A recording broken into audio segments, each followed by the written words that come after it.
Ini kita kembali. Alhamdulillah, hari ini kita kembali melanjutkan rangkaian acara kegiatan masa pengenalan lingkungan sekolah. Insya Allah, hari ini kita akan mengadakan kajian parenting. Untuk kajian parenting hari ini akan disampaikan oleh Ustadz Muhammad Hasbi Ridani LC Hafizahullah dengan tema bertakwa dalam mendidik buah hati. Kami ingatkan kembali, selama kajian berlangsung untuk menutup mic dan kamera, serta mencatat materi yang disampaikan. Untuk membuka acara hari ini, mari kita bersama-sama membaca basmalah. Bismillahirrahmanirrahim. Dipersilahkan kepada Ustadz Muhammad Hasbi Ridani LC Hafizahullah untuk menyampaikan kegiatan parenting hari ini. Kepada Ustadz dipersilahkan. Bismillah. Assalamualaikum warahmatullahi wabarakatuh. Alhamdulillah. Wassalatu wassalamu ala rasulillah wa ala alihi wa ashabihi wa man tabi'ahum bi ihsanin ila yaumiddin. Qala ta'ala ya ayyuhalladzina amanu taqullaha haqqa tuqatih wa la tamutunna illa wa antum muslimun wa ba'du. Fa in asdaqal hadits kitabullah wa khairal hadyi hadyu Muhammadin sallallahu alaihi wasallam wa syarral umuri muhdatsatuha wa kullu muhdatsatin bid'ah wa kullu bid'atin dhalalah. Ikhwatal iman, Bapak Ibu sekalian, semoga Allah Subhanahu wa taala senantiasa merahmati kita semua. Alhamdulillah, segala puji bagi Allah Tabaraka wa Ta'ala atas limpahan nikmat yang Allah Ta'ala karuniakan kepada kita, terutama nikmat iman, nikmat Islam, nikmat di atas sunnah Nabi Sallallahu Alaihi Wasallam, dan nikmat pada pagi yang berbahagia ini kita dipertemukan di media ini untuk satu kegiatan yang luar biasa, kegiatan yang mulia, sebagai upaya dan usaha kita untuk mewujudkan keinginan, harapan, dan cita-cita kita, yaitu anak-anak yang soleh dan solehah. Salawat dan salam tentunya tidak lupa kita sampaikan kepada Nabi kita yang mulia Muhammad sallallahu alaihi wasallam, kepada keluarga beliau, sahabat-sahabat beliau, dan kepada umatnya yang istiqamah meniti langkah beliau ila yaumil qiyamah. Ikhwatal iman, rahimani wa rahimakumullah. Pada pagi yang berbahagia ini, kita akan bersama-sama mengkaji atau mempelajari dan menyampaikan satu materi tentang bagaimana semestinya kita mendidik anak-anak kita menurut tuntunan Al-Quran dan sunnah-sunnah Nabi Sallallahu Alaihi Wasallam. Karena bagaimanapun anak merupakan anugerah, titipan, amanah yang begitu besar yang Allah titipkan kepada kita sebagai orang tua. Ada beban yang besok akan dipertanggungjawabkan di hadapan Allah Subhanahu wa Ta'ala. Sehingga kita sebagai orang tua berusaha, berupaya maksimal untuk mewujudkan anak-anak kita, anak-anak yang baik, anak-anak yang soleh, yang sesuai dengan harapan dan keinginan kita semua. Mengawali pertemuan kita di pagi ini, ada pertanyaan mendasar yang ingin kita lontarkan kepada seluruh orang tua. Apa keinginan Anda? Apa cita-cita Anda? Apa harapan Anda kepada anak-anak Anda? Maka saya yakin semua memberikan jawaban yang sama. Kami ingin anak-anak kami menjadi anak-anak yang soleh dan solehah. Kami ingin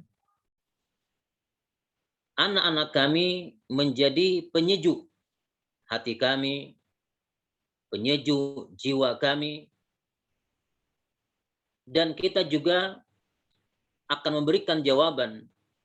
Kami ingin anak-anak kami anak yang dinyatakan Nabi Shallallahu Alaihi Wasallam waladun salihun yad'ulah, anak yang soleh yang besok akan menjadi aset berharga kita ketika kita dimatikan Allah Subhanahu wa taala.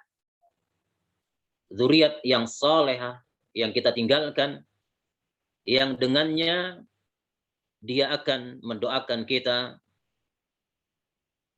bersedekah untuk kita, dan kita juga tentunya menginginkan anak-anak kita adalah zinatul hayatid dunia. Ini sesuatu yang tidak mungkin kita pungkiri, bahwa kita ingin anak kita juga sebagai penghias kehidupan dunia kita, anak yang memiliki perilaku yang baik, akhlak yang baik. Kemudian jawaban lainnya yang kita inginkan, kita ingin anak-anak kita besok menjadi penghafal Al-Quran, yang dengan sebab itu besok dia akan menyematkan, memasangkan mahkota di atas kepala-kepala kita, memasangkan baju yang keindahannya tidak bisa digambarkan. Ini keinginan semua orang tua.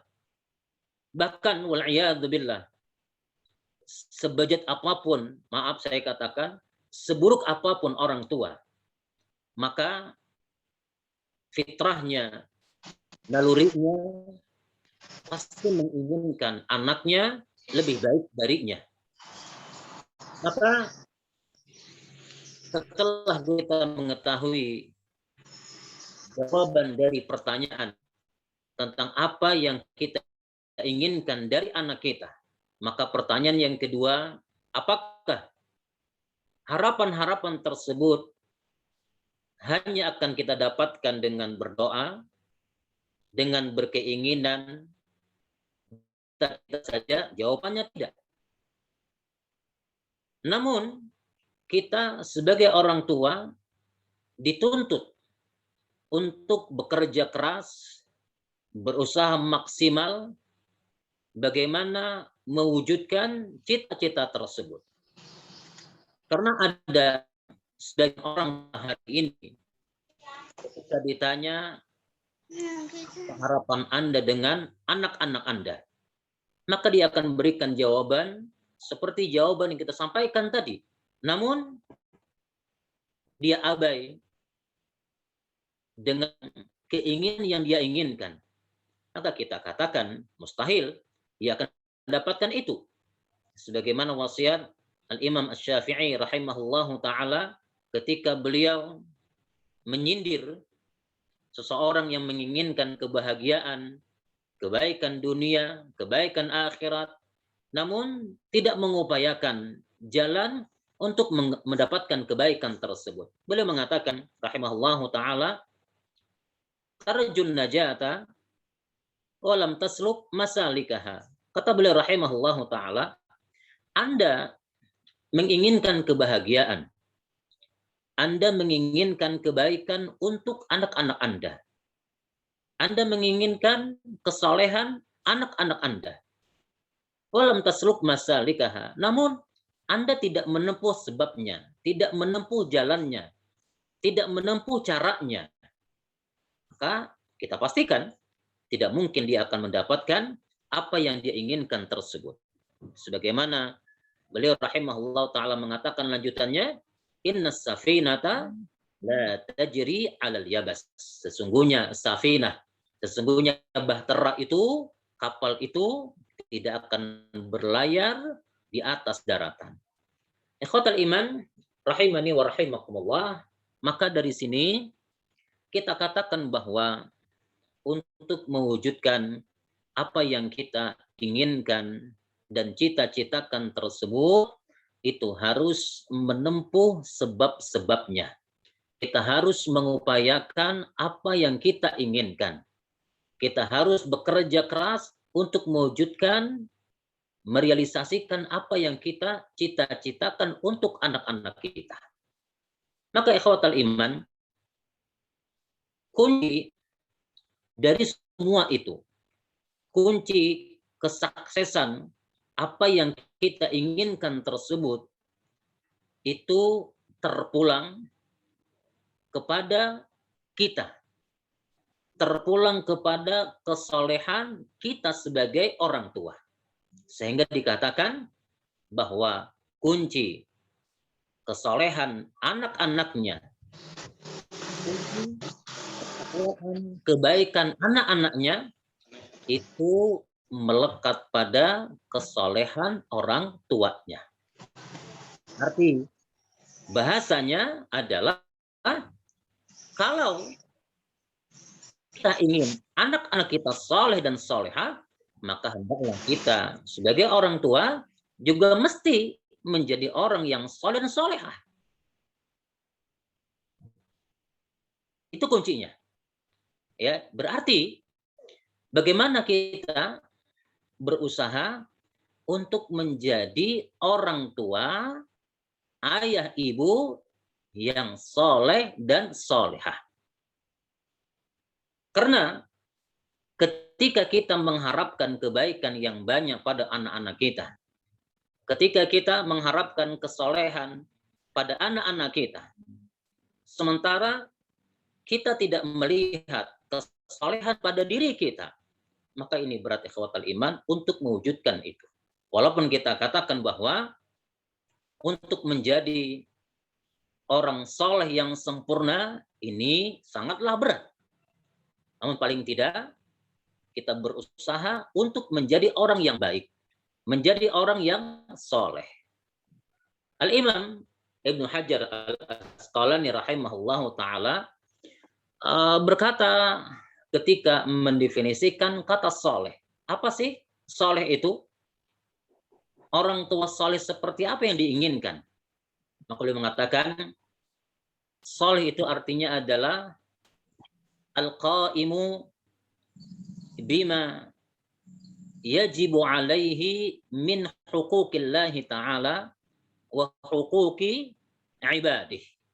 Jadi soleh itu adalah al-qaim, orang yang menjalankan, orang yang merealisasikan kewajiban-kewajibannya kepada Allah Subhanahu wa taala dan menjalankan kewajiban-kewajiban kepada sesama hamba Allah Subhanahu wa taala. Nah, ini definisi soleh. Nah, kemudian beliau mengatakan rahimahullah taala, dan soleh ini ada tafawut, ada derajatnya, ada tingkatan-tingkatannya.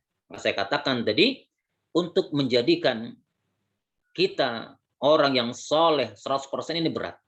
Namun paling tidak kita berusaha untuk menuju kesolehan. Nah, maka ikhwatal iman rahimahullahu taala, ikhwatal iman rahimani rahimakumullah, dari sini ya saya katakan lagi bahwa kunci utama untuk mewujudkan kesolehan pada anak-anak kita, bagaimana kita juga terlebih dahulu menjadi orang yang soleh. Kenapa?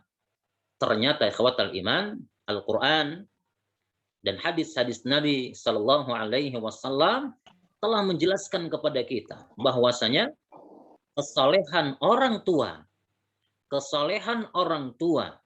itu memiliki dampak yang luar biasa kepada kesolehan anak-anaknya.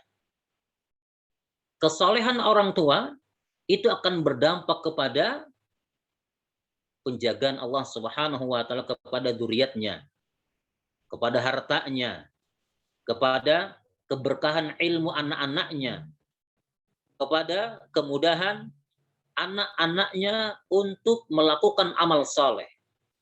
Anak-anaknya menghafal Al-Quran, menjadi orang-orang yang baik. Itu berangkat dari mana tadi? Berangkat dari kesolehan orang tuanya. Kita buktikan. Pertama, di dalam Al-Quran, di dalam surah Al-Kahfi, yang insya Allah kita baca setiap pekannya, di ayat yang ke-82, berkaitan dengan kisah Nabiullah Musa alaihissalam dengan Nabi Khidir alaihissalam, terkait dengan ketika keduanya singgah di sebuah kota, kemudian mereka mendapati ada dinding yang mau rubuh, ya. Kemudian Nabi Khidir memperbaiki dinding tersebut.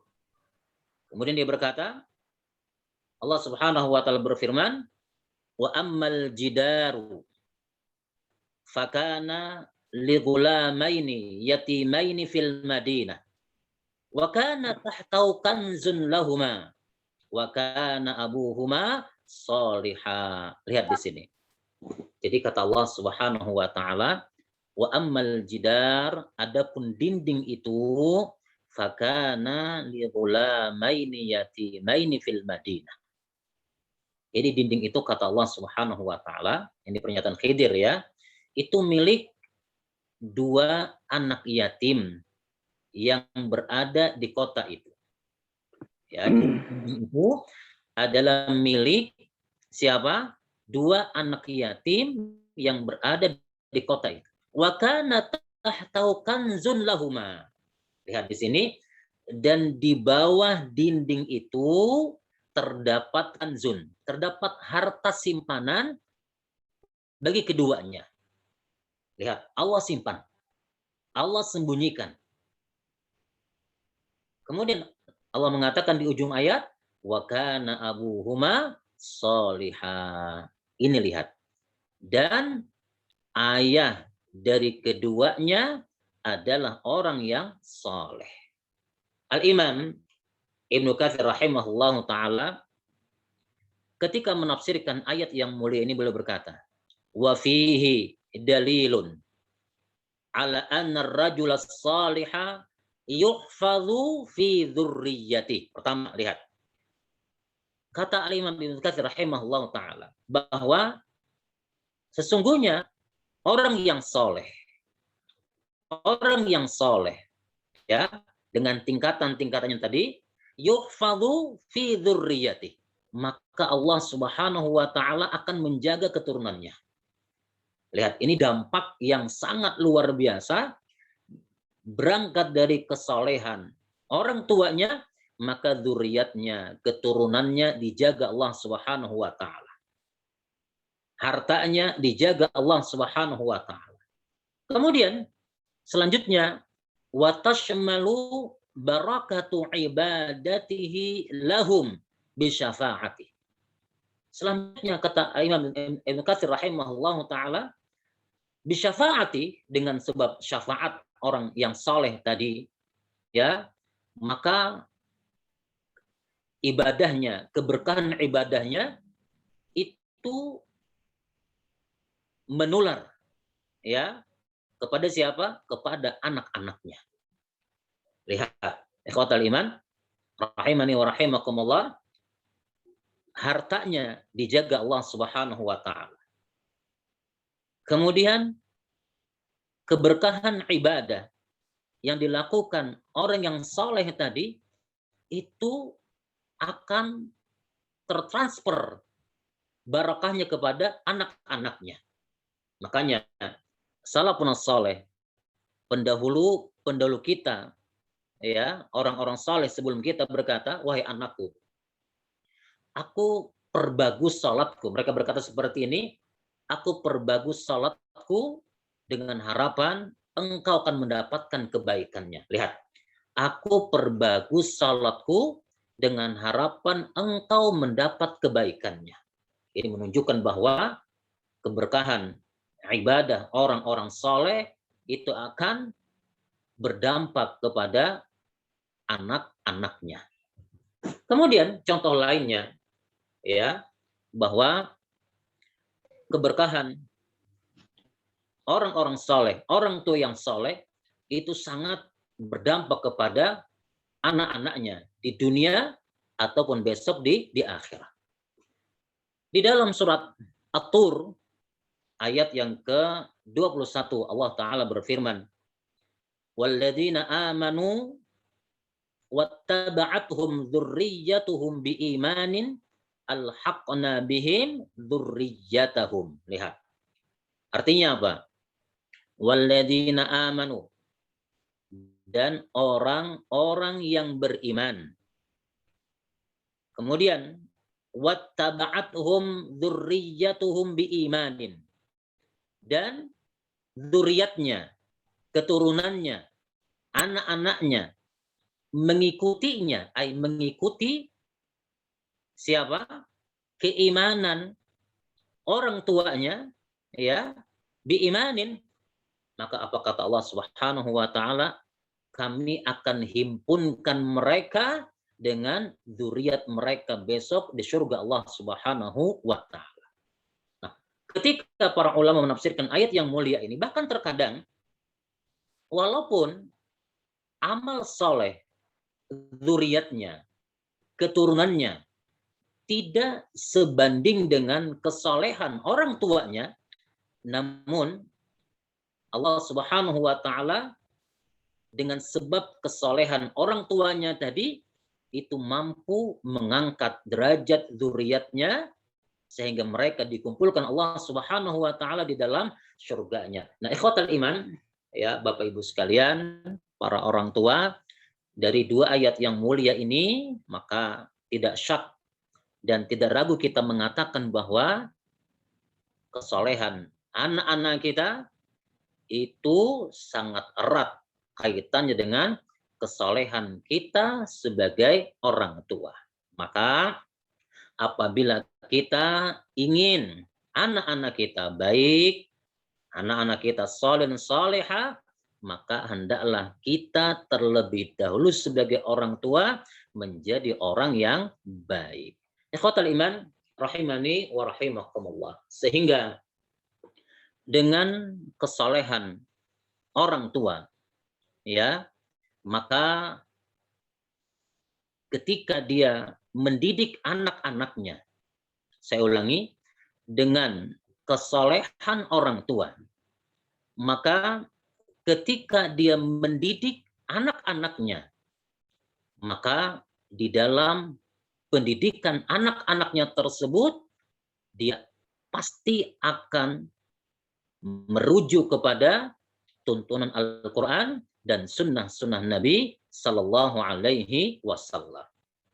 Dia akan didik anak-anaknya dengan keikhlasan karena Allah Subhanahu wa taala. Karena bagaimanapun ikhwatal iman, mendidik anak itu bukan perkara mudah. Menjadikan anak-anak kita menjadi anak-anak yang saleh dan saleh itu tidaklah mudah. Ini membutuhkan kepada keikhlasan. Maka, wahai pendidik, wahai orang tua, apapun pendidikan yang kita berikan kepada anak-anak kita, edukasi seperti apapun yang kita berikan kepada anak-anak kita, maka niatkan karena Allah Subhanahu wa taala bahwa anak-anak kita adalah amanah dari Allah Subhanahu wa taala, maka ketika kita mendidik mereka, membimbing mereka, membina mereka karena Allah Subhanahu wa taala, maka insya Allah sesulit apapun usaha tersebut Allah akan mudahkan. Allah pasti akan mudahkan. Dikatakan bahwa maka lillahi yabqa. Karena yang akan bertahan itu, yang akan kekal itu, yang akan terus berkesinambungan itu adalah segala sesuatu yang kita kerjakan karena Allah Subhanahu wa taala. Ini penting. Karena dengan keikhlasan karena Allah Subhanahu wa taala, saya katakan tadi bahwa seberat apapun ya tantangan kita di dalam mengupayakan kebaikan anak-anak kita, insya Allah akan lebih mudah. Kenapa? Karena kita hanya bergantung kepada Allah, bertawakal kepada Allah, meminta kepada Allah untuk kebaikan anak-anak kita. Nah ini ya bedanya orang tua yang soleh, maka memulai pendidikan anak-anaknya dengan mengikhlaskan niatnya karena Allah Subhanahu wa taala. Kemudian orang tua yang soleh, ya, ketika mendidik anak-anaknya, maka dia akan mendidiknya dengan ketakwaan kepada Allah Subhanahu wa taala. Oh, ini luar biasa. Kalau niatnya sudah karena Allah Subhanahu wa taala.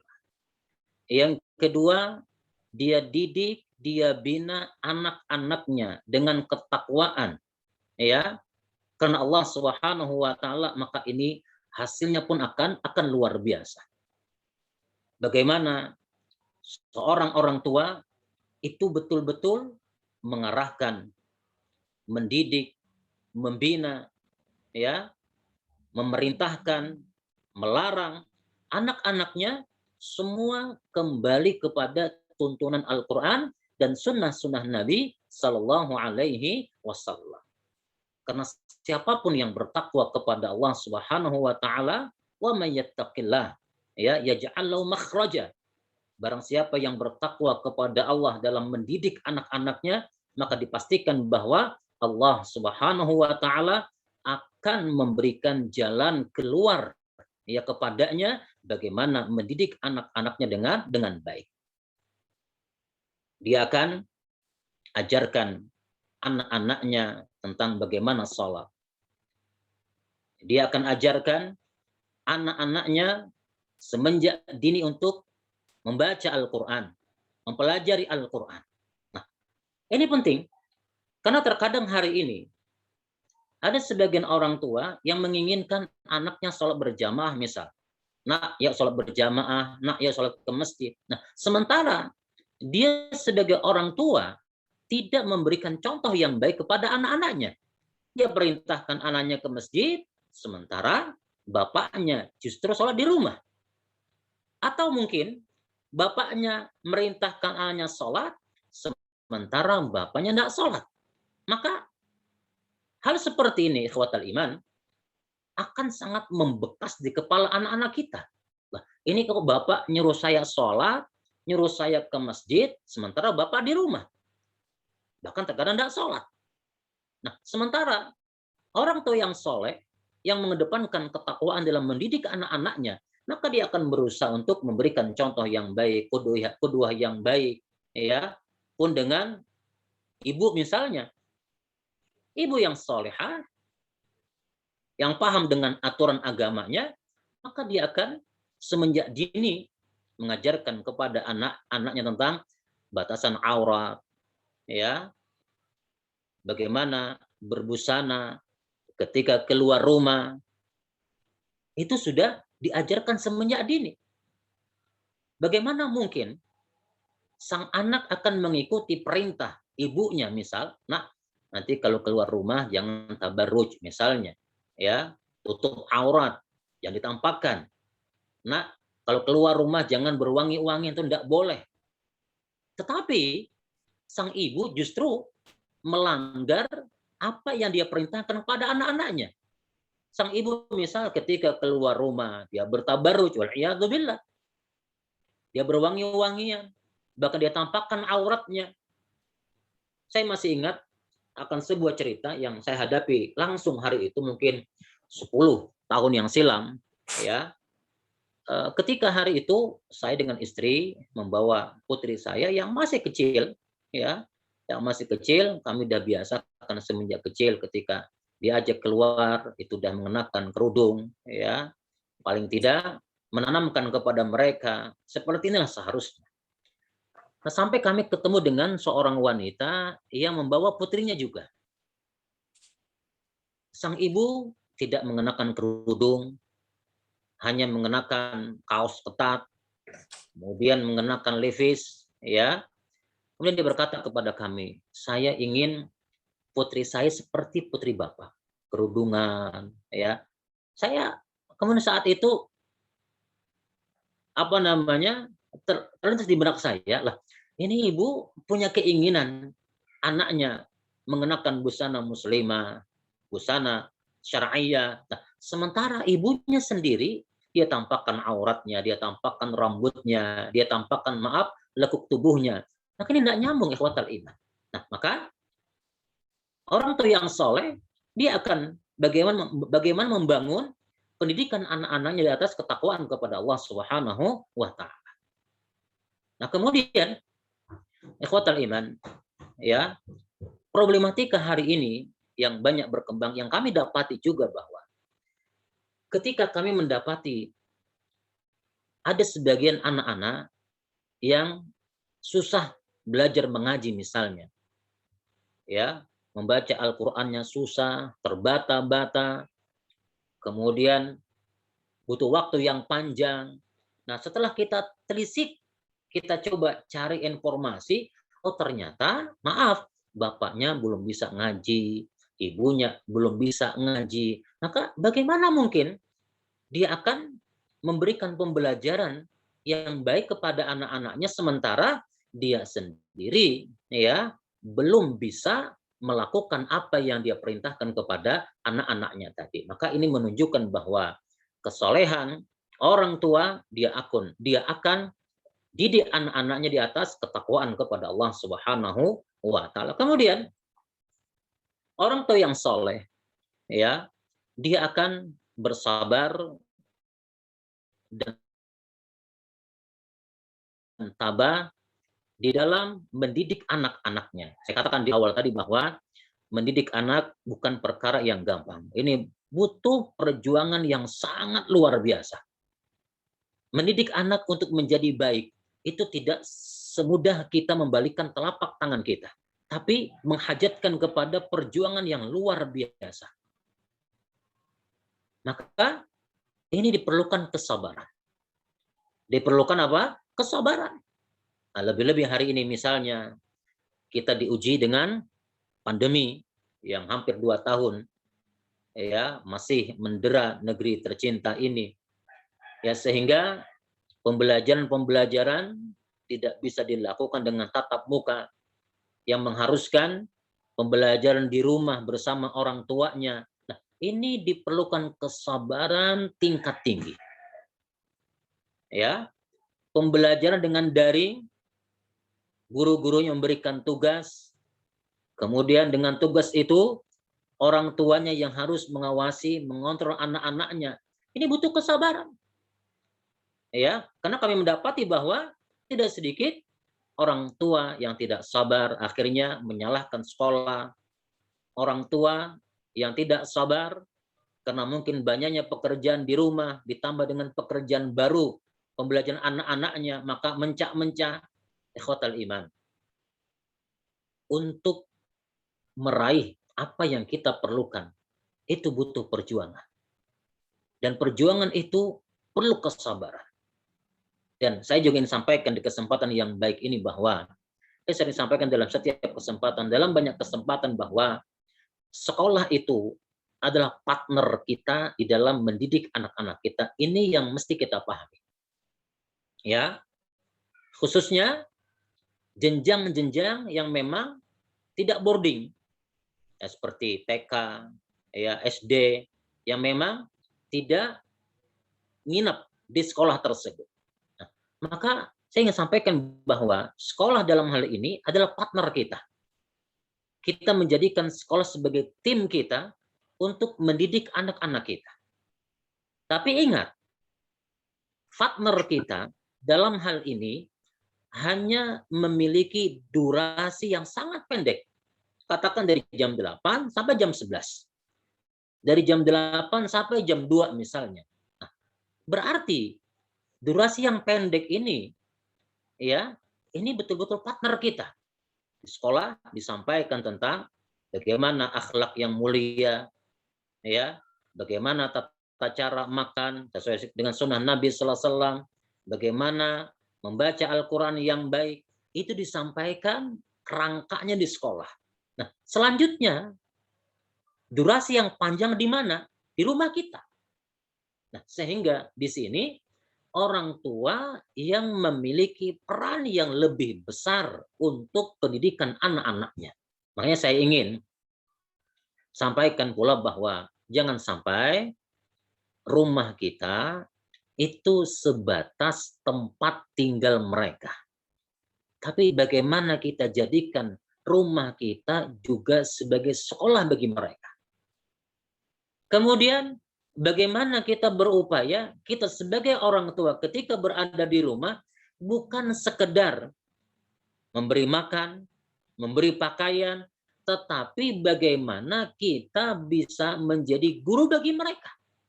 Karena bagaimanapun saya katakan, wallahu a'lam, guru terbaik itu adalah kita sebagai orang tua bagi anak-anak kita.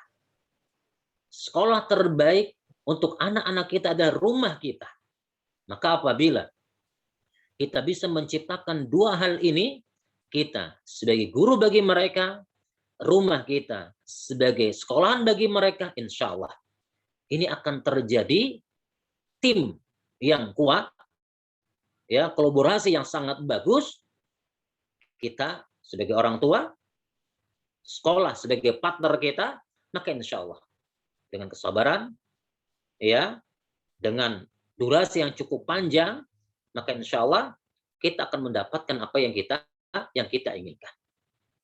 Ikhwatal iman, justru saya ingin sampaikan pula bahwa menjadi satu kebaikan, menjadi satu kebanggaan tersendiri tentunya apabila kita adalah orang pertama. Saya ulangi, kita sebagai orang tua adalah orang pertama yang mengenalkan kebaikan untuk anak-anak kita. Seperti misal, kita orang pertama yang mengajarkan tauhid kepada anak-anak kita.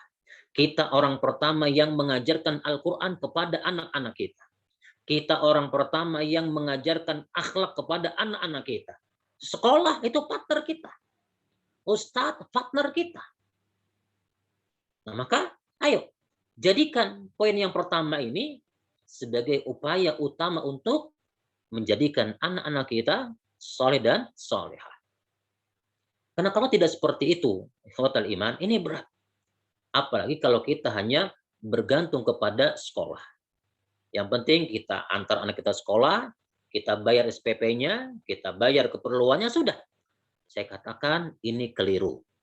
Ya, yang mesti kita tanamkan bahwa sekolah adalah partner kita untuk mewujudkan cita-cita kita menciptakan anak yang soleh dan soleh.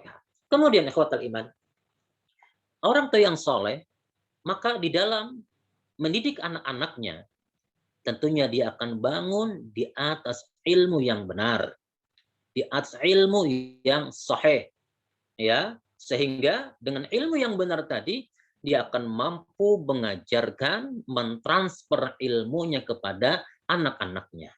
Ya, contoh misal bagaimana Luqman, ya, mengajarkan anak-anaknya yang Allah abadikan di dalam Al-Quran. Coba nanti Bapak Ibu simak, baca lagi apa saja wasiat Luqman kepada anaknya tentang tauhid, tentang bakti kepada orang tua, mendirikan salat, ya, untuk apa? Sabar atas segala macam ujian, untuk senantiasa merasa diawasi Allah Subhanahu wa taala, ini luar biasa. Ya, jadi bangun pendidikan anak-anak kita di atas ilmu yang benar pula.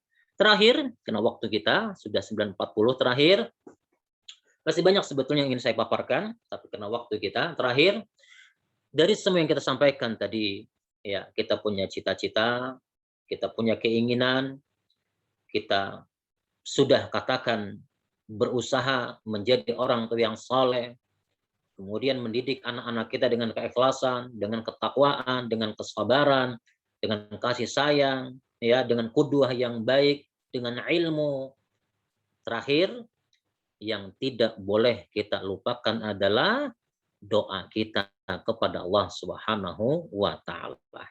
Ingat, usaha keras kita, ya, usaha keras kita ini sebab, ya, namun itu semua berada di tangan Allah Subhanahu wa taala. Nabiullah Nuh alaihissalam takwanya luar biasa kepada Allah Subhanahu wa taala. Nabiullah Nuh alaihissalam itu nabi dan rasulnya Allah Subhanahu wa taala. Apa kurang takwanya? Ya, bagaimana keimanannya? Tapi apakah mampu menyelamatkan anaknya? Jawabannya tidak. Maka ikhwatal iman, Bapak Ibu sekalian, sering-sering berdoa kepada Allah Subhanahu wa taala, Rabbana hablana min azwajina wa dzurriyyatina qurrata a'yun waj'alna lil muttaqina imama. Mudah dengan doa tersebut Allah kabulkan doa kita sehingga usaha maksimal kita akan membuahkan hasil yang kita inginkan. Wallahu alam. Ya, semoga yang sedikit ini bermanfaat, ya mudahan kita semua menjadi orang-orang yang soleh dan soleha, dan mudahan pula dengan kesolehan kita, anak-anak kita pun Allah jadikan sebagai anak-anak yang soleh dan soleha, yang akan senantiasa dan selalu menjadi aset kita ketika kita dimatikan Allah Subhanahu wa taala. Wallahu alam. Ya, silakan bagi Bapak Ibu yang ingin, mungkin ada yang ingin didiskusikan, dipertanyakan, kita punya waktu kurang lebih 15 menit ya. Oke, silakan host untuk melanjutkan.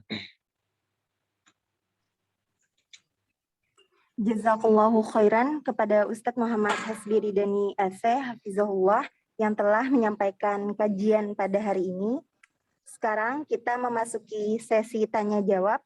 Silahkan bagi yang ingin bertanya untuk raise hand atau angkat tangan dengan cara klik titik 3 sebelah kanan bawah, kemudian pilih raise hand. Untuk pertanyaan bisa ditulis di kolom chat atau buka mic.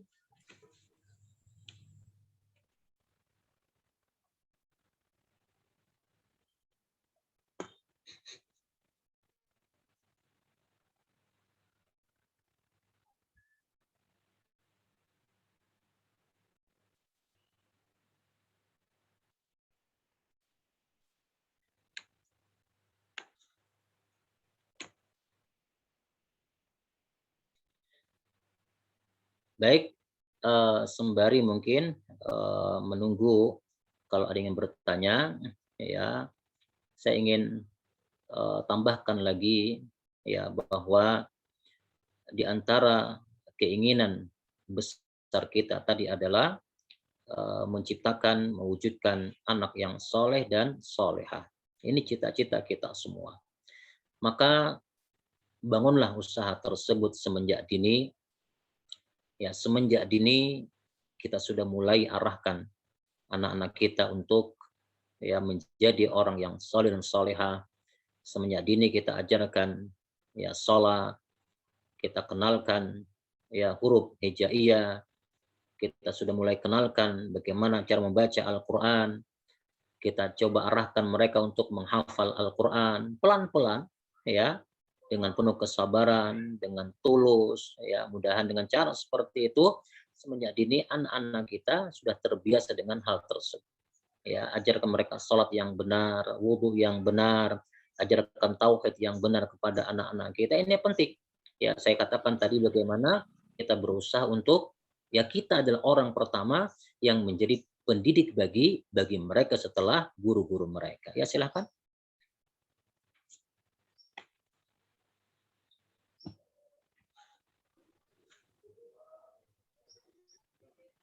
Ini ada pertanyaan Ustadz. Silakan. Assalamualaikum Ustadz Afwan, Ulun Abu Khadijah, mohon nasihat kepada kami, bagaimana kiranya kami bisa semakin kuat kesabaran dalam mendidik anak-anak kami.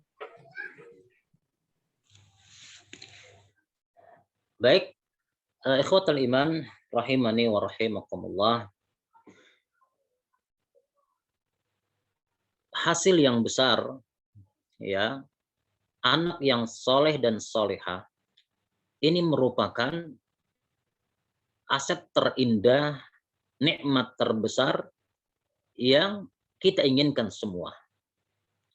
Karena berangkat dari kesolehan anak-anak kita akan menuai kebaikan yang banyak di sisi Allah Subhanahu wa taala. Saya ulangi, kita akan menuai kebaikan yang banyak di sisi Allah Subhanahu wa taala. Nah, ketika untuk mendapatkan sesuatu yang besar itu, ini tidak mudah. Ini tidak mudah.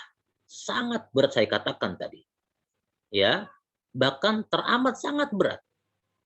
Makanya dibutuhkan apa? Kesabaran.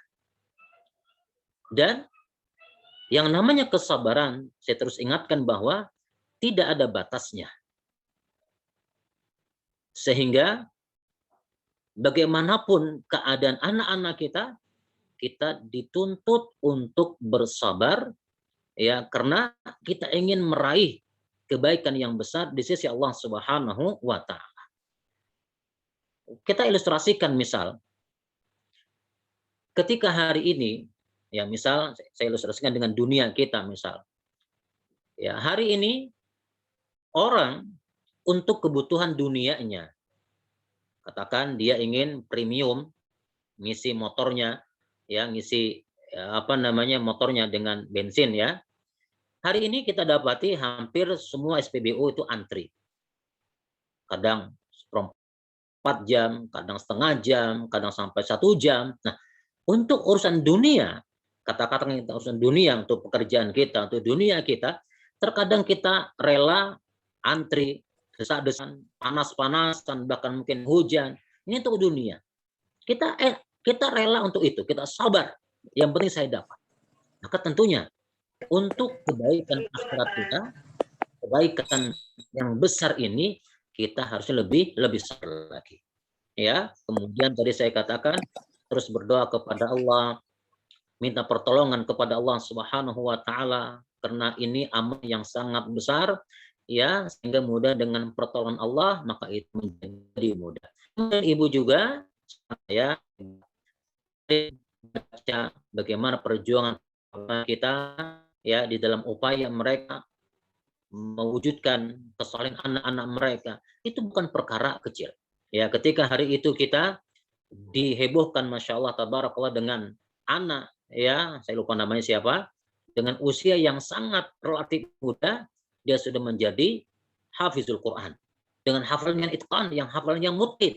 Ya, ternyata setelah kita baca bagaimana perjalanan orang tuanya untuk menjadikannya salin soleh, itu luar biasa beratnya, sangat berat. Disiplin, ya, kerja keras, terkadang harus tega, ya, harus apa bahasa kita, ya, purun kepada anak-anak kita. Ini luar biasa, ya. Jadi intinya bahwa kita terus. Seorang ibu ternyata mempunyai beban, yaitu mengajar di sekolah, selain harus mendidik anak-anaknya. Taib, ya, ada ungkapan al-ummu madrasatun. Ibu adalah madrasah. Ya, makanya sedikit saya ke belakang. Ketika seseorang, ya, ingin, katakan seorang laki-laki ingin mempersenting seorang wanita, maka kan yang didahulukan adalah agama.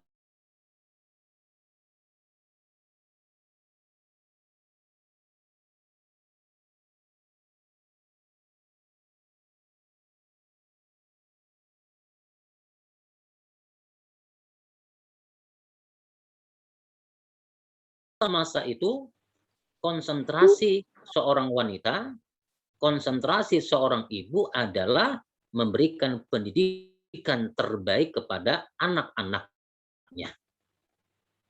Maka ironisnya, maaf saya katakan, kalau seandainya peran utama tersebut justru kita pindahkan kepada orang lain.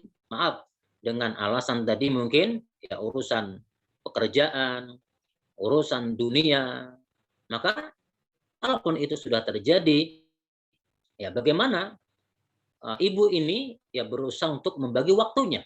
Paling tidak ada porsi khusus tetap untuk anaknya dia berikan, katakan mungkin satu hari 1 jam, tapi dengan 1 jam itu betul-betul efektif ya, sehingga perannya sebagai madrasah bagi ibunya, bagi anak-anaknya tetap ada.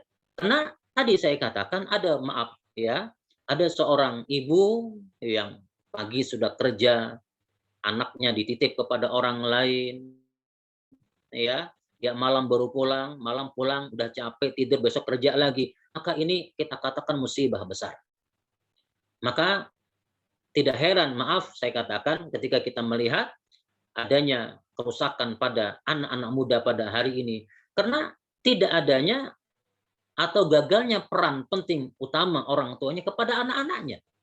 Orang tua sibuk di luar, sibuk ngurusin, maaf, pekerjaannya, ngurusin anak orang dengan pekerjaannya, tetapi mengabaikan pendidikan anak-anaknya. Kita katakan oke, berikan kepada orang lain juga jadi, tetapi tentunya apa yang kita berikan itu tidaklah sama dengan apa yang orang berikan kepada anak-anak kita. Maka solusinya saya katakan tadi, paling tidak di tengah-tengah kesibukan kita, ya aktivitas kita, sisihkan sebagian waktu kita khusus untuk anak-anak kita. Ya saya katakan tadi mungkin 1 jam, 2 jam.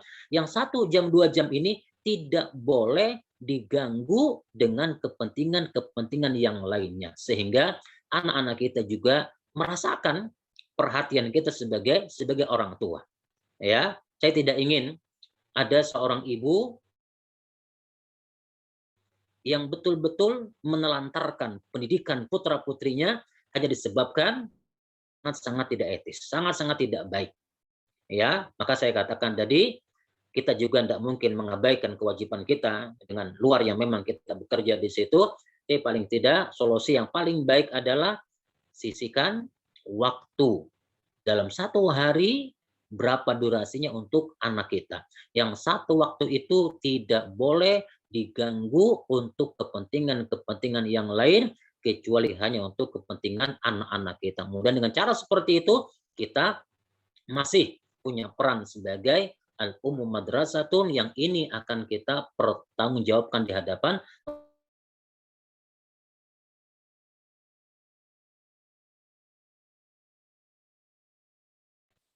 dan wanita itu ra'iyah, pemimpin bagi siapa?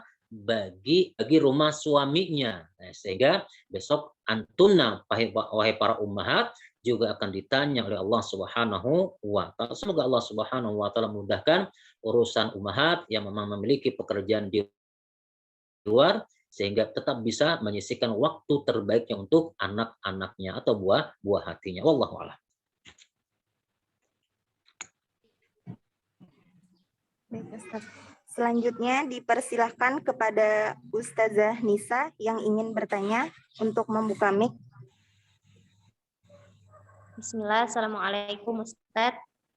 Assalamualaikum warahmatullahi wabarakatuh.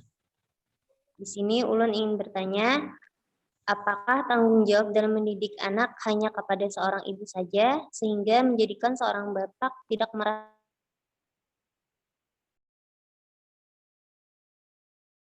jaga kewarasan seorang istri, terutama dalam saat di rumah, saat seorang istri itu mendidik anaknya. Jazakumullah khairan, Ustaz. Baik. Ikhwatal iman, Bapak Ibu sekalian yang dimuliakan dan dirahmati Allah Subhanahu wa taala.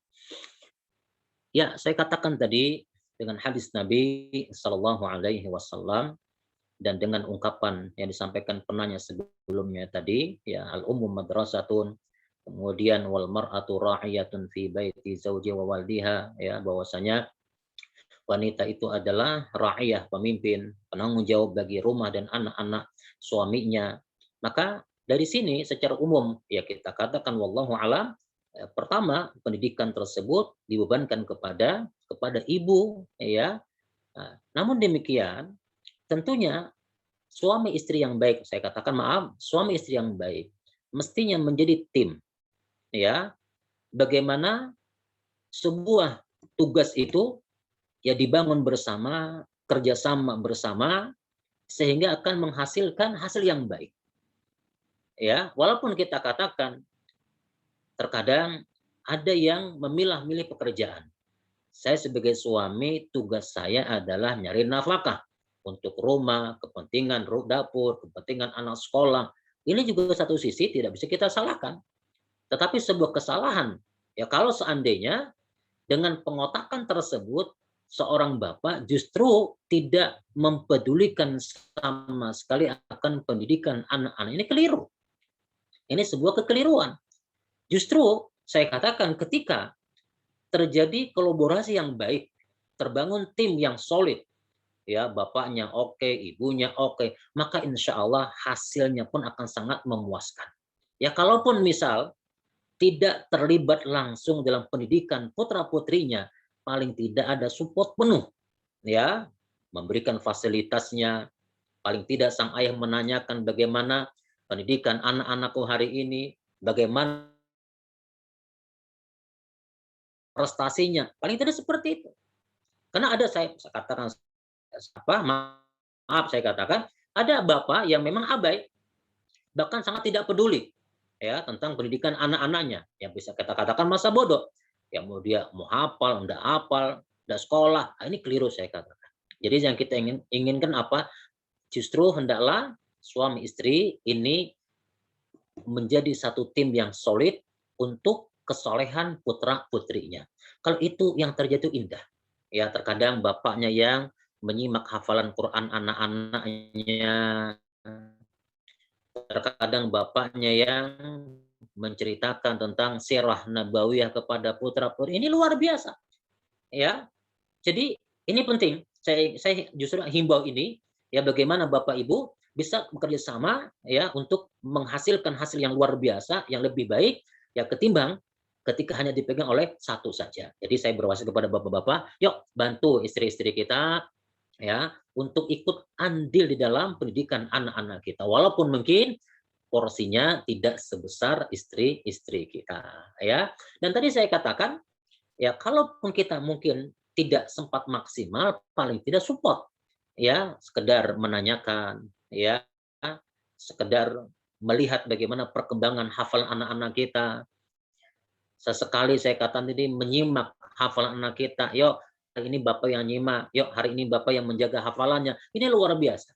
Dan itu juga sangat berdampak kepada anak-anak kita. Nah, ini mungkin ya jadi simpulnya bahwa sebuah keindahan, sebuah kebaikan yang besar apabila Bapak Ibu menjadi tim yang baik, ya, tim yang solid, ya, tim yang kokoh untuk kebaikan dan kesolehan putra-putrinya. Wallahu a'lam.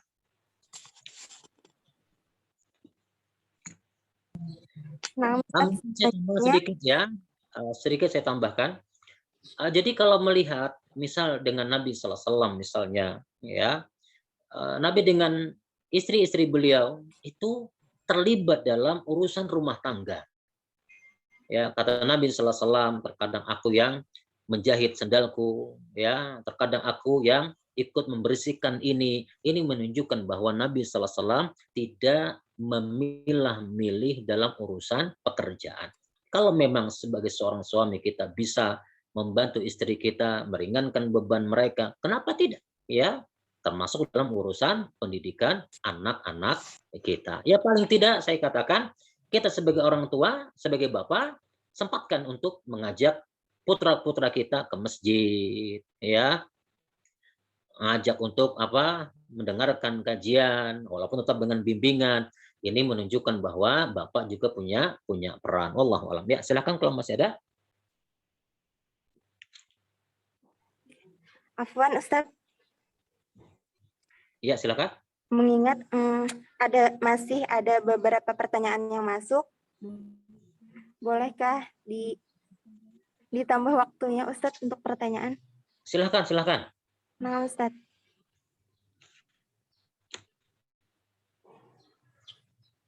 Ini ada pertanyaan dari Ummu Najla. Ulun ingin minta tips bagaimana caranya supaya anak-anak kita fokus dalam menghafal dan anteng dalam belajar ataupun menghafal. Jazakumullah khairan. Nah, Ustaz. Umat sekalian, ya kita juga tentunya tidak menafikan bahwa anak-anak kita punya dunia mereka. Ya, mereka punya dunia bermain, dunia anak-anak, ya. Ya, terkadang susah untuk fokus dalam belajar, konsentrasi dalam menghafal. Ini ya kita ikuti irama mereka. Ya, contoh seperti saya dengan anak-anak saya misalnya, dengan Kaila misalnya, dia memang kalau dia lagi mood misalnya, dia bisa diajak untuk belajar, ya, untuk menghafal, memurajaah. Tapi ketika dia mungkin sedang pengen main, itu susah. Jadi memang kita juga tidak menafikan bahwa anak-anak kita itu punya masa-masa mereka. Mereka punya waktu mereka.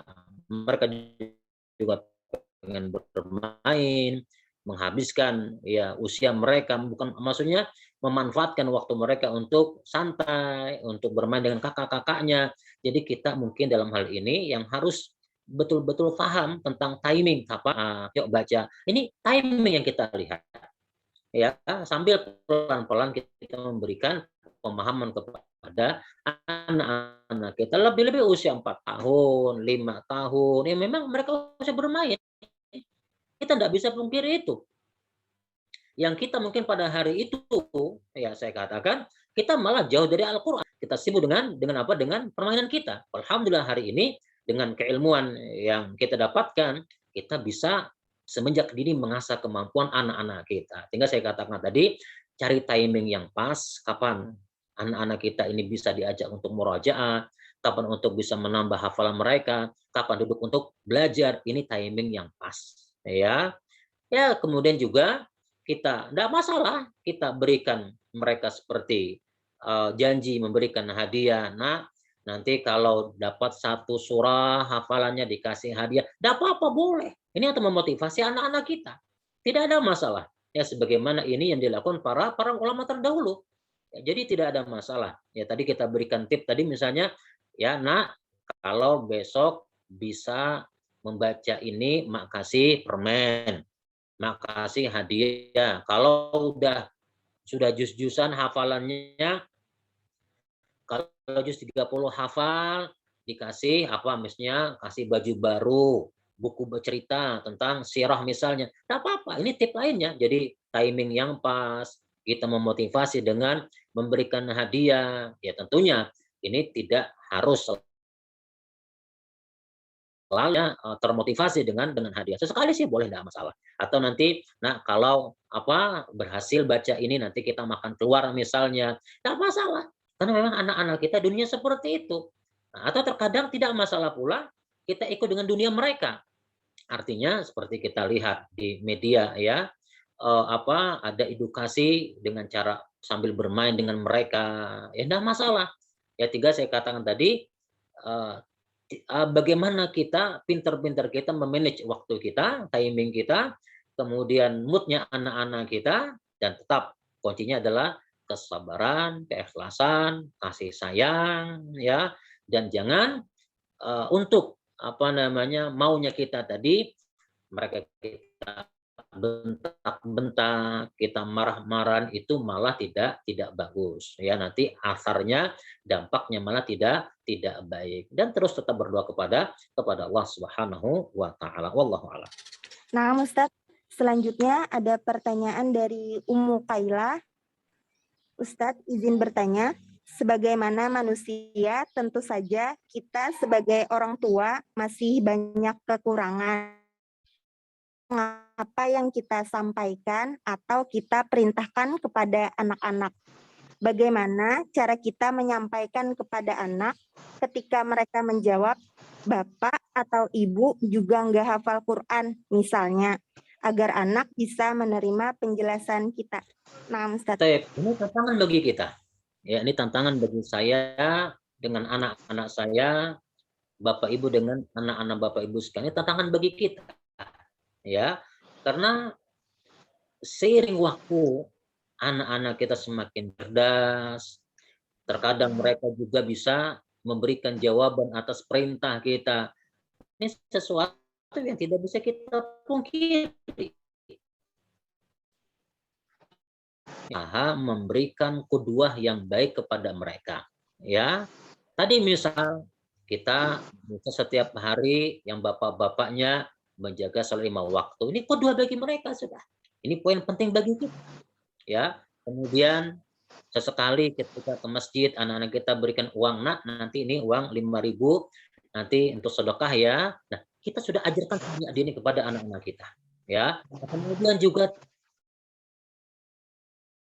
tadi misal ya kita sepakat saya katakan tidak semua dari kita ya karena kealfan kita hari itu ya kita mungkin baru bisa ngaji, mungkin ada yang baru hari ini bisa ngajinya, itu pun mungkin ada yang masih terbata-bata. Nah, ini fakta tidak bisa kita pungkiri ya. Tapi paling tidak ada kemauan kita yang kita tunjukkan kepada anak-anak kita bahwa kita juga berusaha untuk melakukan apa yang telah mereka dapatkan. Ya, mungkin nanti waktu ba'da maghrib misalnya kita ngaji bareng ya, ibunya ngaji, anaknya ngaji. Lah, ini sesuatu yang positif sehingga akan terbangun di kepala mereka bahwa oh,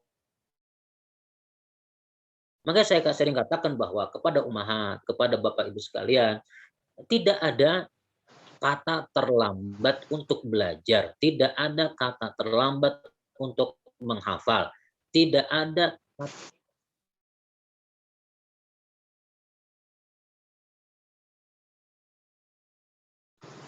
orang tua yang malu untuk belajar ya nanti apa kata orang kepada apa kata anaknya kalau lihat orang tuanya baru bisa ngaji, ini keliru, ini malu yang bukan pada tempatnya.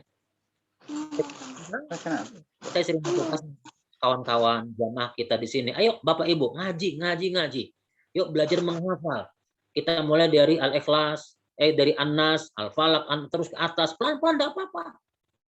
Ya, paling tidak kita menunjukkan kepada mereka bahwa ini loh Bapak, ini loh Ibu juga melakukan hal yang sama dengan Anda. Kalau contoh misal besok mereka menyoal kita lah, kok Bapak juga belum hafal, kok Bapak belum bisa ngaji, kita sampaikan.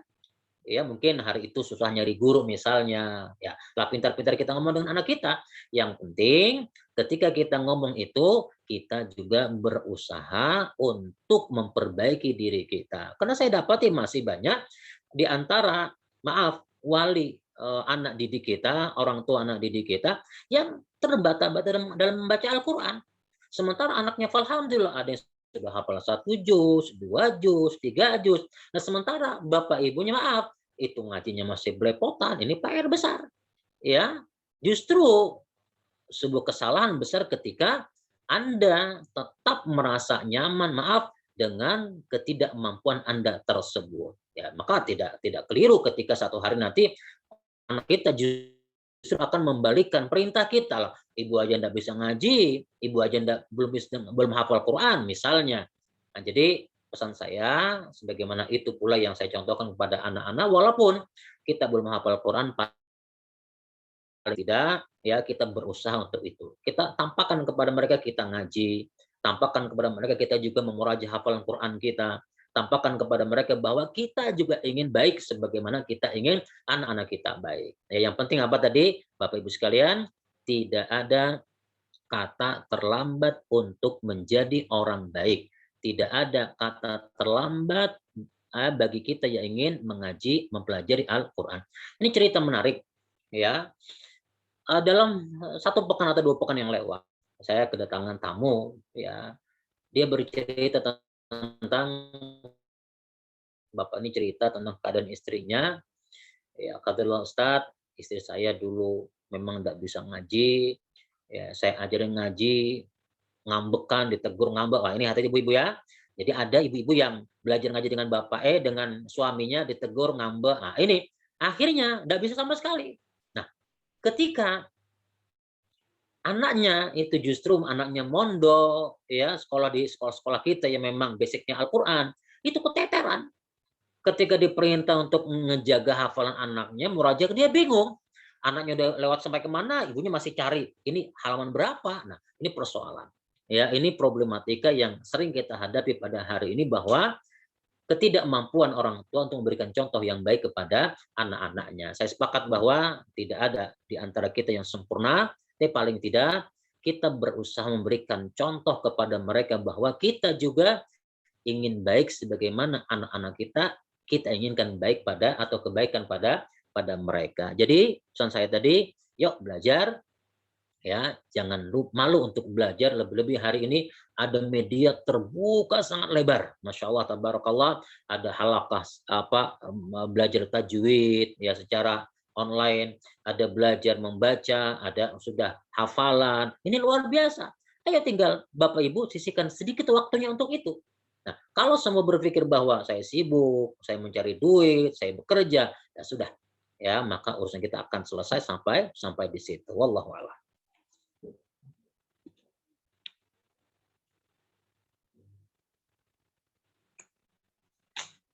Masih ada?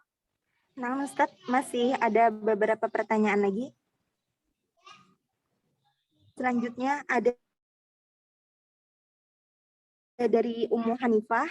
Mohon pencerahan Ustadz, untuk mendidik anak kita diperlukan kesabaran. Tapi kadang bingung juga Ustadz. Misalkan untuk murojaah hafalan, kadang anak malas. Dinasehati tidak bisa, dimarahi juga percuma. Malah anaknya menangis dan mogok sekolah. Mohon solusinya Ustadz. Nah.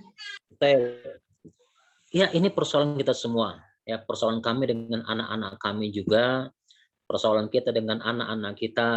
Ya, saya katakan lagi bahwa ya Nabi kita selalu mengatakan idhamul jaza ma'a idhamil bala, bahwa pahala besar itu sebanding dengan ujiannya. Artinya semakin besar pahala yang akan kita dapatkan, maka semakin besar pula ujian yang akan Allah ujikan kepada kita. Ya sekarang, anak soleh dan soleh itu anugerah sangat besar Bapak Ibu sekalian. Tidak bisa dikompensasi dengan apapun.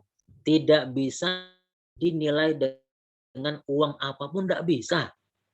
Coba, kepikir nggak di kepala kita?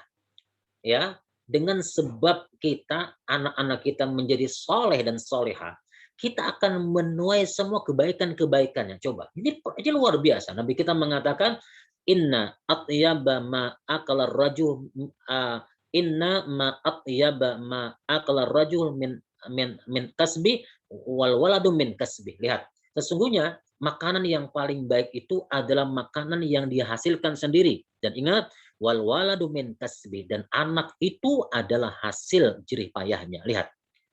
Jadi ini luar biasa. Nah, saya katakan anak yang soleh itu dan soleh itu adalah anugerah terbesar yang Allah berikan kepada kita. Kenapa? Apabila dengan sebab kita dia bisa membaca Al-Quran, sebab kita dia menghafal Quran, sebab kita dia menjadi orang yang pandai sholat, pandai berinfak, bersedekah, sebab kita dia menjadi orang yang takwa, maka insya Allah ikhwatal iman, kebaikan-kebaikan anak-anak kita insya Allah juga akan menjadi kebaikan-kebaikan kita. Maka ini tidak mudah. Betul-betul perlu perjuangan dan kesabaran. Ya nanti mungkin besok ya, nanti ada tips ya bagaimana membersamai anak-anak kita, nanti mungkin dengan Ibu Yana ya, ini mungkin akan memberikan tips-tips bagaimana cara menghadapi anak yang rewel, ya anak yang suka melawan, bagaimana menghadapi anak yang mungkin suka apa bahasanya, itu nanti besok ya. Tapi paling tidak yang saya tanamkan bahwa ini perjuangan kita, ya. Ini tuntutan yang Allah hadapkan kepada kita. Oh, enggak bisa dong hanya sekedar nak baca Quran dia baca, nak baca Quran dia baca, enggak bisa. Perjuangannya berat. Dan itu yang kami rasakan semua. Ya, makanya paling tidak tetap kita berusaha. Ya, sekatan tadi mungkin ya sambil kita ajak jalan, kita ajak main, ya, kita berikan tadi saya katakan apa, iming-iming hadiah, ya, atau mungkin ada apa namanya kabar-kabar gembira yang kita sampaikan kepada mereka, mudahan ini akan memotivasi mereka agar lebih giat. Karena bagaimanapun saya katakan lagi bahwa anak-anak kita juga memiliki dunia mereka, ya. Maka ini mesti kita pahami. Oh, enggak boleh dong kita juga harus fair ya, harus adil. Mereka punya dunia, maka kita berusaha untuk memahami dunia mereka selagi tetap pada batasan-batasan yang wajar, tetap dengan batasan kontrol syar'i. Ya, tidak kita lepas begitu saja. Nah, jadi simpulnya bahwa ya ini tantangan bagi kita semua, tantangan bagi saya, tantangan bagi kita semua untuk mewujudkan apa yang menjadi keinginan kita. Tetap perlu kesabaran, ya, dan nanti besok tanyakan lebih dalam kepada Ibu Yana bagaimana membersamai anak-anak kita yang tadi ya kita marahin, dia nangis, dia ngambek, tidak mau sekolah. Itu mungkin ada tips khusus nanti dari keilmuannya. Wallahu a'lam. Baik, Ustadz. Selanjutnya ini masih ada 6 pertanyaan lagi. Apa mau dilanjutkan atau sudah Silakan, cukup? kita sampai pukul 10.30 ya, nggak apa-apa. Insya Allah. Nah, Ustadz. Selanjutnya ada pertanyaan dari Ummu Maryam. Afwan, Ustadz mau bertanya, bagaimana caranya agar orang tua selalu termotivasi dan punya semangat yang tinggi untuk mendidik anak-anak supaya menjadi anak yang soleh dan Ustadz. Bapak Ibu sekalian, besok kita semua akan mati, ya. Saya besok akan mati, Anda semua juga akan dimatikan Allah Subhanahu wa taala, ya. Kullu nafsin dha'iqatul maut, setiap jiwa pasti akan merasakan kematian. Maka yang menjadi pertanyaan, ya, bekal apa yang akan kita bawa ketika besok kita dimatikan Allah Subhanahu wa taala? Apakah sholat kita sudah cukup, puasa kita sudah cukup, kebaikan-kebaikan kita sudah cukup?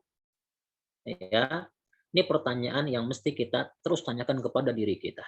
Nah, dan jangan lupa bahwa di antara hal yang bisa mengayakan kita di sisi Allah Subhanahu wa taala adalah anak-anak kita. Saya ulangi, di antara hal yang bisa mengayakan kita besok di sisi Allah Subhanahu wa taala adalah anak-anak kita. Nabi kita sallallahu alaihi wasallam mengatakan apa? Idza mata ibnu Adam in qata'a amaluhu illa min salas. Apabila anak Adam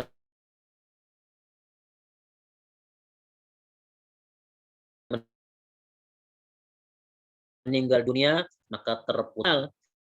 Salah satunya adalah anak yang soleh yang selalu mendoakan bapak ibunya. Ayo, ini luar biasa. Mungkin bisa jadi sholat kita tidak bagus. Puasa kita mungkin hanya di Ramadan saja, itu pun mungkin ada bolong-bolongnya. Infak sedekah kita tidak maksimal karena keterbatasan ekonomi kita. Ayo, jadikan yang satu ini. Maka apa yang menjadi penghalang sehingga kita berat untuk menjadikan anak kita menjadi anak yang soleh dan solehah? Nah, ini motivasi yang paling bagus agar kita juga bersemangat ya untuk mendidik anak kita, membina anak kita. Karena besok ikhwatal iman, kalau kita sudah mati selesai urusan kita, habis. Ya, apakah kita ingin wal'iyadzubillah besok anak-anak kita mentransfer keburukan kepada kita wal'iyadzubillah? Sebab untuk mendidik anak kita, sebab abainya kita untuk pendidikan anak-anak kita justru menyebabkan mereka rusak, terbangun generasi-generasi yang buruk. Ya, nah, kalau ini sebab kita, sebab acuhnya kita, wal'iyadzubillah, maka keburukan-keburukan yang mereka lakukan ini bisa jadi akan menjadi jariah bagi kita wal'iyadzubillah. Baik Bapak Ibu sekalian, apa motivasi apa lagi yang menghalangi kita untuk menjadikan anak-anak kita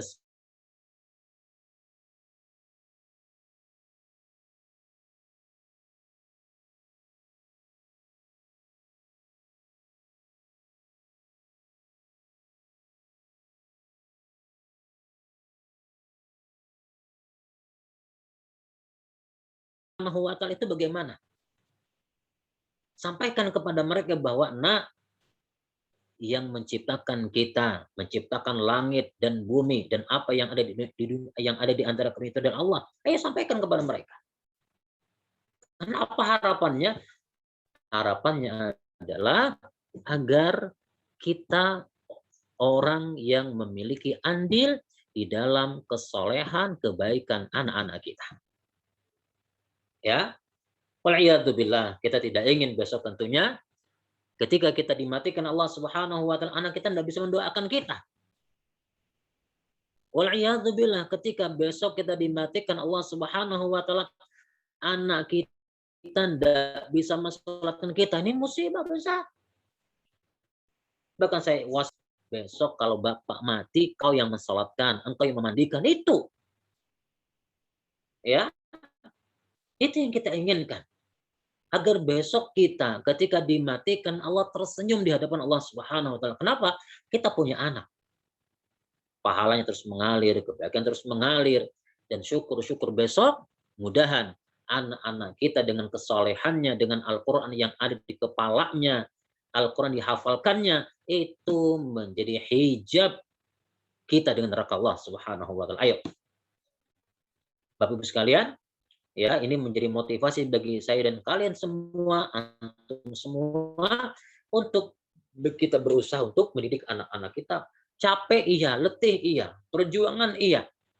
Tapi itu telah saya katakan tadi bahwa idhamul jaza ma'idhamil bala. Besarnya pahala yang akan kita dapatkan itu saya katakan bahwa teramat banyak kebaikan bagi anak-anak soleh, ya, yang akan berdampak positif bagi siapa? Bagi orang tuanya ketika dia telah meninggal dunia. Wallahu a'lam. Nah, Ustaz, selanjutnya ada pertanyaan. Ustaz, bagaimana sikap kita menghadapi sistem pembelajaran yang menurut ulun sangat membingungkan? Apakah kita harus terus melakukan sistem pembelajaran seperti ini? Padahal interaksi secara langsung sangat perlu untuk masa anak-anak saat ini. Terima kasih. Wallahu a'lam. Ya, kalau yang dimaksud dengan daring, ya ini saya juga tidak bisa berbicara apa-apa. Ini adalah kebijakan pemerintah kita, ya, maunya kita tatap muka, maunya kita langsung interaksi dengan guru-gurunya, maunya kita mereka langsung duduk bersama. Ini keputusan pemerintah kita, ya, untuk sebuah maslahat yang mungkin lebih besar yang mereka inginkan. Ya, kita berdoa kepada Allah Subhanahu wa Ta'ala, mudahan pandemi ini segera berlalu, semoga pemerintah memberikan izin, ya, agar pembelajaran bisa tatap muka. Terus berdoa kepada Allah Tabaraka wa Ta'ala, mudahan dengan doa-doa kita Allah ijabah, ya, mudahan pembelajaran, ya, bisa dilakukan dengan tatap muka. Kalaupun toh tetap tidak bisa, ya tidak apa-apa. Ini kesempatan kita lebih banyak dengan anak-anak kita. Ya, saya katakan tadi, kalau memang belum sempat ke sekolah karena aturan terhalang pandemi ini, ya tidak apa-apa. Ayo, justru kita punya kesempatan lebih kepada anak-anak kita. Ya, ajarkan mereka, ya, semampu kita. Yang penting semampu kita, sebisa kita. Dengan terus kita mengasah kemampuan tersebut. Ajak suami kita, ya, ajak anak-anak kita yang udah dewasa, kakak-kakaknya ikut untuk mengajari adik-adiknya. Jadi kita semua harus sabar, ya, dan ingat tadi kalau semua paham bahwa sekolah itu adalah partner dalam pendidikan anak-anak kita, maka insya Allah kita tidak akan mengumpat, kita tidak akan mencaci maki, karena ini kita justru sedang diuji Allah ya dengan pandemi ini, apakah kita tetap bisa akses mendidik anak-anak kita atau justru kita terkalahkan dengan tersebut. Wallahu a'lam. Mungkin terakhir satu pertanyaan lagi. Nah, Ustadz, ini ada satu pertanyaan lagi. Bagus, Masya Allah. Assalamualaikum. Bagaimana memotivasi diri kita jika timbul bisikan atau pemikiran jika anak kita ke depannya dalam hal pekerjaan akan terbatasi jika sekolah di sekolah yang basicnya agama. Misal bercita-cita anak menjadi dokter atau polisi atau ASN, tapi harus sekolah di pesantren. Nah, Ustaz. Ikhwatul iman, saya orang pondokan.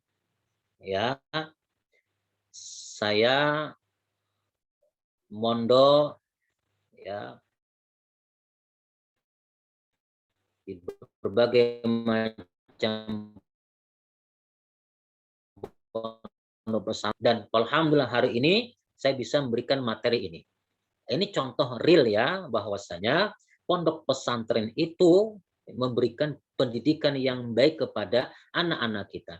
Bapak Ibu sekalian, coba sekarang, pernah nggak dengar beberapa perguruan tinggi memberikan beasiswa bagi calon mahasiswa yang hafal Quran? Ayo, pernah dengar nggak ini? Ya, kenapa? Mereka berikan fasilitas tersebut bukan tanpa alasan. Karena orang yang hafal Quran misalnya, yang mondok ya, misalnya di rumah tahfiz al-um kita misalnya, atau di lembaga-lembaga pendidikan yang lainnya, atau tahfiz ya. Nah, ketika mereka hafal Quran, 30 juz misalnya, ini luar biasa. Ini pasti orang-orang yang punya kecerdasan, kemampuan, ya, etos kerja yang kuat, semangat yang kuat, maka mereka memberikan fasilitas. Yuk, yang hafal Quran, yang hafal 15 juz, bisa mendapatkan beasiswa sekolah kuliah di kedokteran.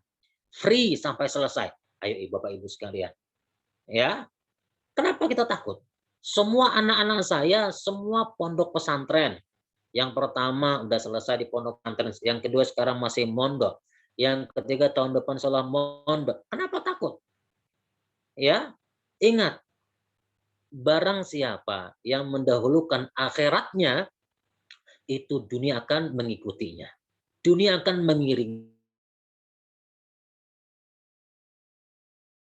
Sekarang, Bapak Ibu baca enggak ya sekarang bagaimana tingkat kriminal, dekadensi moral pada generasi hari ini, pergaulan bebas, ya, saya tidak mengatakan sekolah buruk, enggak.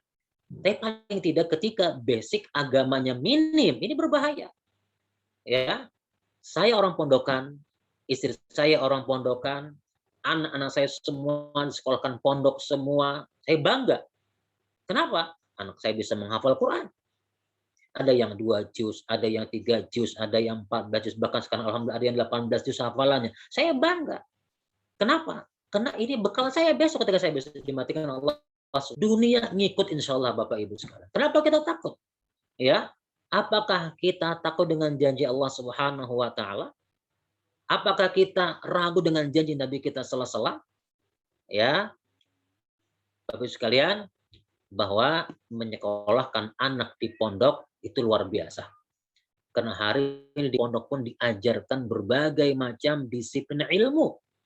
Di kita misal, ya di rumah tahfiz al-um misalnya, ya aja keterampilan menjahit, ya, untuk bekal besok mereka ketika mungkin pengen kuliah, pengen berumah tangga, mereka diajarkan juga pembelajaran umum, matematika diajarkan, fisika, kimia, bahasa Inggris, apalagi bahasa Indonesia diajarkan. Ya walaupun tetap orientasi utama kita adalah hifdzul Quran, ya. Dan yakin Bapak Ibu sekalian, ya, barang siapa yang menginginkan akhirat, maka dunia pasti akan mengikutinya. Alhamdulillah, kami sudah membuktikan itu semua, dan kami yakin dengan janji Allah Subhanahu wa taala. Maka jangan pernah takut untuk menyekolahkan putra-putri Bapak di lembaga-lembaga yang orientasi pendidikannya adalah agama. Lebih-lebih kita patut bersyukur kepada Allah dengan maraknya lembaga-lembaga pendidikan yang orientasi pendidikannya adalah Al-Quran dan pembelajaran agama. Insya Allah, jangan khawatir, Allah pasti jamin kebaikan bagi para penghafal Quran, bagi mereka yang mempelajari ilmu agama. Karena ilmu itu adalah kalau Allah, kalau Rasul. Apa yang disampaikan Allah dan apa yang disampaikan Rasul Sallallahu Alaihi Wasallam. Barakallahu fikum. 10.30 ya, insya Allah mungkin saya yakin masih banyak yang ditanyakan. Ya mudah nanti KBTK Ta'ud Sakwa Al-Um nanti mungkin bisa menyelenggarakan di event-event lainnya parenting seperti ini kaum muslimin pada umumnya. Insya Allah kita akan jumpa lagi insya Allah di lain pertemuan. Ya kita berdoa kepada Allah Subhanahu wa taala semoga kita semua diberikan kekuatan, kesabaran, ya, ketabahan, kemudian kemampuan untuk mendidik anak-anak kita menjadi anak-anak yang soleh dan solehah. Dan pesan terpenting saya tadi apa? Jadilah orang tua yang soleh.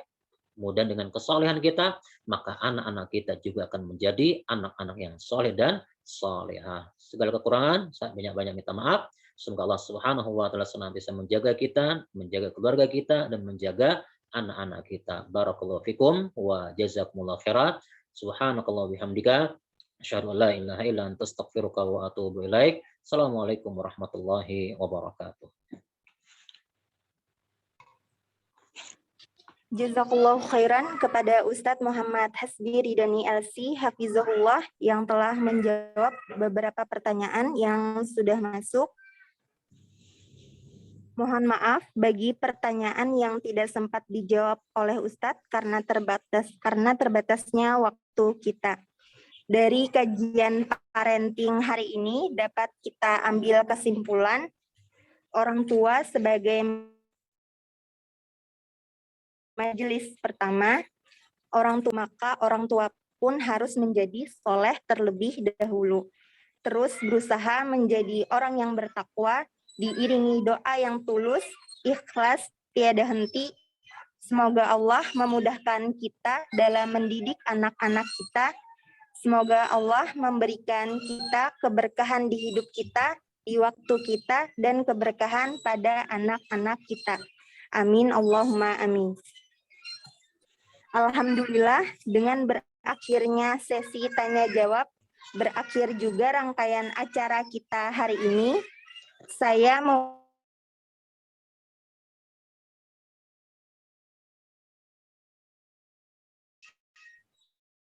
tutup acara hari ini dengan membaca doa kafaratul majlis. Subhanakallahumma wa bihamdika asyhadu an la ilaha illa anta astaghfiruka wa atubu ilaik. Jazakumullahu khairan wa barakallahu fikum.